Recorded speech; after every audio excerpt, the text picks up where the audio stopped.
एक ऐसी जगह की कल्पना करें जहां बर्फ से ढके पहाड़ आसमान से मिलते हैं और हर सुबह की पहली किरण इन चोटियों को सुनहरे रंग में रंग देती है। नदियां जो सदियों से बहती आ रही हैं, पुरानी सभ्यताओं को पालती है और अपने किनारों पर अनगिनत कहानियां छोड़ जाती हैं। घने जंगलों में साधु और तपस्वी ध्यान में लीन रहते हैं और इन वनों की शांति में सदियों की साबिदुरिया गूंजती है। ये है भारत, इंडिया संस्कृति का एक जीता जागता ताना बाना, जहां पवित्रता और रोजमर्रा की जिंदगी एक दूसरे में घुल मिल जाती है। यहाँ कहानियां केवल मनोरंजन नहीं बल्कि जीवन को आकार देने वाली धरोहर हैं, जो पीढ़ी दर पीढ़ी आगे बढ़ती हैं। त्योहार साल को रंगों, खुशियों और सामूहिक उल्लास से भर देते हैं और हर मौसम को एक नया अर्थ देते हैं। परंपरा यहाँ समय के साथ बदलती है, लेकिन अपना सार और आत्मा कभी नहीं खोती। सनातन धर्म इसी मिट्टी से निकला है।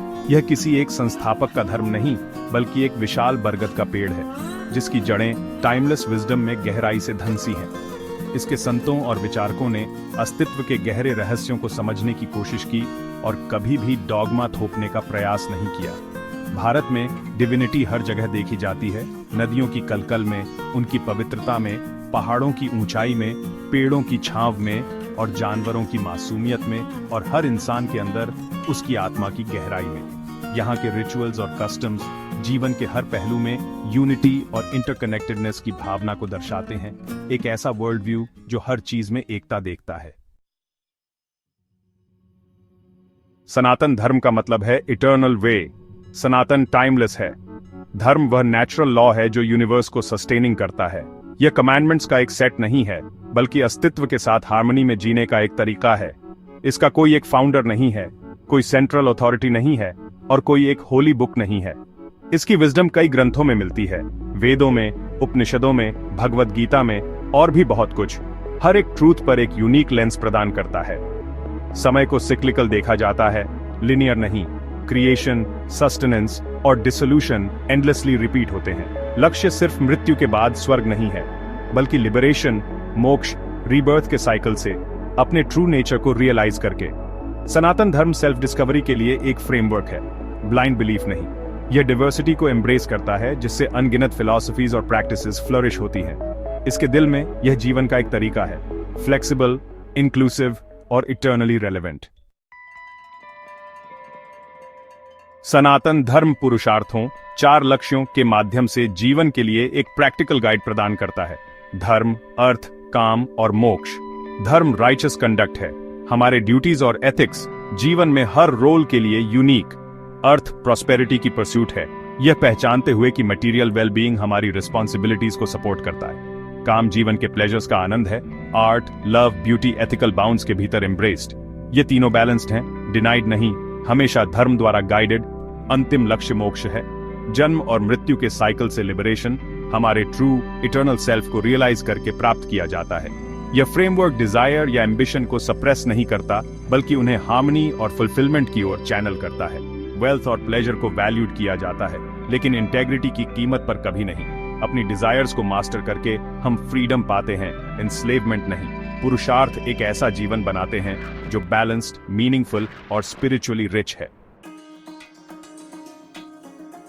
सनातन धर्म स्पिरिचुअल डाइवर्सिटी का जश्न मनाता है। Truth is one, the wise call it by many names. Divinity तक पहुंचने का कोई एक पाथ नहीं है, इसके बजाय कई योग साधकों को उनकी नेचर के अनुसार गाइड करते हैं। ज्ञान योग नॉलेज का पाथ है, सेल्फ और रियलिटी की नेचर में डीप इंक्वायरी। भक्ति योग डिवोशन का पाथ है, लव और इमोशन को डिवाइन की ओर चैनल करना। कर्म योग सेल्फलेस एक्शन का पाथ है, रिजल्ट्स के अटैचमेंट के बिना दुनिया की सेवा करना। हर पाथ वैलिड है, हर एक अलग टेम्परामेंट्स के लिए सूटेड है। जैसे नदियां एक ही ओशन में बहती हैं, सभी एक ही ट्रूथ की ओर ले जाती हैं। भगवद गीता सिखाती है कि एक्शन, नॉलेज और डिवोशन सभी स्पिरिचुअल रियलाइजेशन के साधन हैं। यह प्लूरलिज्म सनातन धर्म की एंड्यूरिंग अपील का दिल है। 3 कोर आइडियाज, कर्म, पुनर्जन्म और अहिंसा, सनातन धर्म की नींव हैं, जिन्होंने न केवल भारत बल्कि पूरी दुनिया की सोच और जीवन शैली को गहराई से प्रभावित किया है। कर्म यानी एक्शन और उसके परिणाम का नियम हमें यह सिखाता है कि हर छोटा या बड़ा कार्य हमारे भविष्य को आकार देता है। यह प्रिंसिपल हमें अपने चॉइसेस के प्रति जागरूक बनाता है और बताता है कि हम अपने जीवन के आर्किटेक्ट खुद हैं। इसमें कोई एक्सटर्नल जज या सजा देने वाला नहीं है, सिर्फ हमारे एक्शंस के नेचुरल कॉन्सिक्वेंसेस हैं जो समय के साथ अनफोल्ड होते हैं। ये विचार हमें अपने कर्माओं की जिम्मेदारी लेने के लिए प्रेरित करता है। पुनर्जन्म का सिद्धांत बताता है कि आत्मा एक शरीर से दूसरे शरीर में यात्रा करती है और हर जन्म में नए अनुभवों और सीख के साथ विकसित होती है। यह जीवन को एक निरंतर यात्रा के रूप में देखता है, जिसमें हर जन्म ग्रोथ का एक नया अवसर है। हमारी वर्तमान परिस्थितियां हमारे पास्ट एक्शंस का परिणाम है और हर नया जीवन हमें सुधार, सीखने और लिबरेशन के लिए एंडलेस चांसेस देता है। यह विचार आशा और आत्मविकास को बढ़ावा देता है। अहिंसा या नॉन वायलेंस केवल हिंसा से बचना नहीं है, बल्कि सभी प्राणियों के प्रति एक्टिव कंपैशन और दया का व्यवहार करना है। यह सिद्धांत मानता है कि हर जीव में डिवाइन स्पार्क है और उसी के प्रति सम्मान दिखाना हमारा कर्तव्य है। अहिंसा का अभ्यास केवल एक्शंस में नहीं, बल्कि थॉट, वर्ड और डीड में भी काइंडनेस और अंडरस्टैंडिंग को शामिल करता है। यह हमें सिखाता है कि सच्ची शक्ति करुणा में है। इसी सिद्धांत ने महात्मा गांधी के नेतृत्व में स्वतंत्रता संग्राम को दिशा दी और आज भी ग्लोबल नॉन वायलेंट मूवमेंट्स को प्रेरित करता है। ये प्रिंसिपल्स कर्म, पुनर्जन्म और अहिंसा व्यक्तिगत और सामाजिक विकास के लिए एक होपफुल, एथिकल विजन प्रस्तुत करते हैं, जो हर व्यक्ति को बेहतर इंसान बनने के लिए प्रेरित करते हैं। ये हमें रिस्पॉन्सिबिलिटी, एम्पैथी और सभी जीवन के साथ यूनिटी की भावना के साथ जीने के लिए आमंत्रित करते हैं, ताकि हम एक हार्मोनियस और कंपैशनेट समाज की ओर बढ़ सकें। भारत का पैंथियन देवताओं और देवियों से चमकता है। गणेश, विष्णु, शिव, देवी, हर एक ही फॉर्मलेस ब्रह्म का एक फैसेट है। ब्रह्म प्योर कॉन्शियसनेस है, नाम और रूप से परे, सभी का सोर्स और सब्सटेंस। देवता प्रतिद्वंद्वी नहीं है, बल्कि एक ही अल्टीमेट रियलिटी की अभिव्यक्ति है, जो डिवाइन को सभी के लिए एक्सेसिबल बनाती है। हर भगवान या देवी एक स्पेसिफिक क्वालिटी को एम्बॉडी करता है: विजडम, अबंडेंस, प्रोटेक्शन, ट्रांसफॉर्मेशन। पूजा पर्सनल है, कोई कृष्ण, शिव या डिवाइन मदर से प्रार्थना कर सकता है, यह जानते हुए कि सभी एक ही ट्रूथ के पैथ हैं। यह अप्रोच एक डीपली पर्सनल स्पिरिचुअल लाइफ की अनुमति देता है, जो हर भक्त के दिल के अनुरूप होता है। कोई पैथ सुपीरियर नहीं है, सभी को डिवाइन से जुड़ने के वैलिड तरीके के रूप में सम्मानित किया जाता है। सनातन धर्म का थियोलॉजी सोफिस्टिकेटेड और इंक्लूसिव दोनों है, जो एक के भीतर कई को एम्ब्रेस करता है। मूर्ति पूजा, स्टैच्यूज की पूजा को अक्सर आइडल वर्शिप के रूप में गलत समझा जाता है। मूर्ति खुद भगवान नहीं है, बल्कि एक कॉन्सेक्रेटेड सिंबल है, डिवोशन और मेडिटेशन के लिए एक फोकस। जैसे एक फोटोग्राफ एक दूर के दोस्त के लिए लव पैदा करता है, मूर्ति भक्तों को डिवाइन से जुड़ने में मदद करती है। हर डिटेल सिंबॉलिक है, मल्टीपल आर्म्स, वेपन्स, पोस्चर्स गहरे ट्रूथ्स को कन्वे करती है। एक मूर्ति बनाने और कॉन्सेक्रेटेड करने की प्रक्रिया सेक्रेड है, जो एंशिएंट टेक्स्ट द्वारा गाइडेड है। पूजा रूप से शुरू होती है, लेकिन अंदर और बाहर फॉर्मलेस प्रेजेंस को रियलाइज करने का लक्ष्य रखती है। मूर्ति एक डोरवे है, डेस्टिनेशन नहीं। जैसे डिवोशन गहरा होता है, एक्सटर्नल फॉर्म हर जगह डिवाइन की रियलाइजेशन में घुल जाता है। मूर्ति पूजा एक स्पिरिचुअल टेक्नोलॉजी है, इन्फिनिट को ह्यूमन हार्ट के लिए एक्सेसिबल बनाना। सनातन धर्म रोजमर्रा के जीवन को सेक्रेड से भर देता है। घर पर, जहां हर सुबह की शुरुआत प्रार्थना और दीप जलाने से होती है, जिससे घर का वातावरण पवित्र और सकारात्मक बनता है। काम पर, जहां डेस्क पर रखे छोटे छोटे देवी देवताओं के चित्र या खेतों में की गई प्रार्थना हर कार्य को एक हायर पर्पस से जोड़ती है। प्रकृति में, जहां सूर्य, वृक्ष और नदियों की पूजा जीवन के हर पहलू को सेक्रेड बना देती है।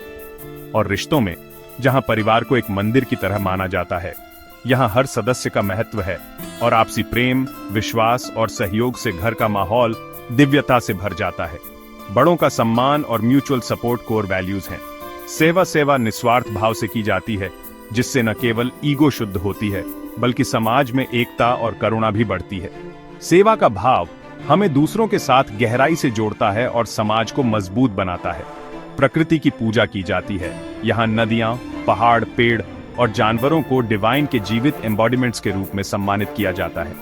नदियां, पहाड़, पेड़ और सेक्रेड बैनियन ट्री, हर एक में ईश्वर का अंश देखा जाता है। गाय, हाथी, बंदर जैसे जानवरों को भी पूजा जाता है, जिससे इकोलॉजिकल हार्मनी और इंटरकनेक्टेडनेस की भावना गहराती है। मेडिटेशन और सेल्फ कंट्रोल रोजमर्रा के अभ्यास हैं, जो न केवल माइंडफुलनेस और इनर स्ट्रेंथ को कल्टीवेट करते हैं, बल्कि जीवन में संतुलन और शांति भी लाते हैं। सभी चीजों में मॉडरेशन, भोजन, स्पीच, व्यवहार, ऊर्जा को ऊंचे लक्ष्यों की ओर चैनल करता है और जीवन को संतुलित बनाता है। एंटरटेनमेंट में भी मॉडरेशन रखा जाता है, जिससे मन और शरीर दोनों स्वस्थ रहते हैं। यहाँ तक कि सिंपल एक्ट्स, भोजन से पहले ग्रैटिट्यूड, किसी अजनबी की मदद या छोटे काइंडनेस को भी पूजा के रूप में देखा जाता है। सेक्रेड केवल मंदिरों तक सीमित नहीं है, ये हर छोटे बड़े कार्य में, हर रिश्ते में, हर सांस में समाया हुआ है। यही सनातन धर्म की जीवित परंपरा है, प्रैक्टिकल, प्रोफाउंड और हर पल में उपस्थित, जो जीवन को सेक्रेडनेस और पर्पस से भर देती है। सनातन धर्म एक जीवित, विकसित होने वाली परंपरा है, एक नदी की तरह हमेशा बहती रहती है, हमेशा नवीनीकृत होती रहती है। इसकी ताकत फ्लेक्सिबिलिटी, डाइवर्सिटी और डॉगमा पर पर्सनल एक्सपीरियंस पर ध्यान केंद्रित करना है। यह इंक्वायरी को आमंत्रित करता है, ब्लाइंड बिलीफ को नहीं, और ट्रूथ के कई पाथ्स का जश्न मनाता है। एक विभाजित दुनिया में इसका संदेश truth is one, called by many names, आशा और एकता प्रदान करता है। धर्म, कर्म और अहिंसा आधुनिक जीवन के लिए एक टाइमलेस एथिकल कंपास प्रदान करते हैं। परंपरा हमें पर्पस, रिस्पॉन्सिबिलिटी और गहरे कनेक्शन के लिए बुलाती है, सेल्फ, दूसरों और दुनिया के साथ। सनातन धर्म जीवन के गहरे सवालों का पता लगाने के लिए एक खुला निमंत्रण है, जो सभी साधकों के लिए विजडम प्रदान करता है। इसकी इटर्नल रिवर बहती रहती है, उन सभी को पोषण देती है जो ट्रूथ, पीस और मीनिंग की तलाश करते हैं।